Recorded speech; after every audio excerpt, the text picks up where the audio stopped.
நிகழ்ச்சி தொடங்குறதுக்கு முன்னாடி ஜோசியம் சொல்லிட்டு தொடங்கலாம் அப்படின்ட்டுருக்கேன். ஒரு ஜோசியம் சொல்கிறேன்.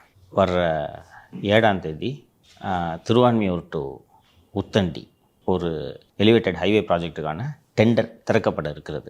அந்த டெண்டர் ஹைதராபாத்தை சேர்ந்த KNR கன்ஸ்ட்ரக்ஷன்ஸ் என்ற நிறுவனத்திற்கு வழங்கப்பட இருக்கிறது. இதான் நான் சொல்கிற ஜோசியம். சார், டெண்டர்னு ஒன்று ஓப்பன் பண்ணுறதே என்ன காரணம்னா பிட்டர்ஸை அழைக்கிறது. ஓப்பன் டெண்டரு, அதில் யார் லோயஸ்ட் பிட்டர்னு இருப்பாங்க, யார் அதில் அதுக்கப்புறம் செலெக்ஷன் க்ரைட்டீரியா இருக்கும், அதை பார்த்துட்டு தான் முடிவு பண்ணுவாங்க இல்லையா. நான் சொல்கிறேன், இப்போவே KNR கன்ஸ்ட்ரக்ஷனுக்கு அந்த டெண்டர் 4000 கோடி ரூபாய் டெண்டர் வழங்கப்பட இருக்கிறது. ஆகஸ்ட் மாதம் இதற்கான திட்டம் அறிவிக்கப்பட்டது. ஸ்டேட் ஹைவேஸ் அத்தாரிட்டி என்று, நேஷ்னல் ஹைவேஸ் அத்தாரிட்டி போலவே ஸ்டேட் ஹைவேஸ் அத்தாரிட்டி என்று கடந்த ஆண்டு தமிழக அரசு உருவாக்கியது. கொள்ளையடிப்பதற்கென்றே உருவாக்கப்பட்ட ஒரு ஆணையம் அது வெளியிட்டுள்ள டெண்டர் கடந்த ஆகஸ்ட் மாதம் அந்த டெண்டர் வெளியிடப்பட்டது. அதில் 7 நவம்பர் அன்று அந்த டெண்டர் திறக்கப்பட இருக்கிறது. அந்த டெண்டர் KNR கன்ஸ்ட்ரக்ஷன் என்ற நிறுவனத்திற்கு வழங்கப்பட இருக்கிறது. இதுதான் நான் முன்கூட்டியே தகவல் சொல்கிறேன். எப்படி சார் டெண்டரே நடக்கிறதுக்கு முன்னாடி இவங்களுக்கு தான் கொடுக்க போகிறான்னு நான் சொல்கிறேன்.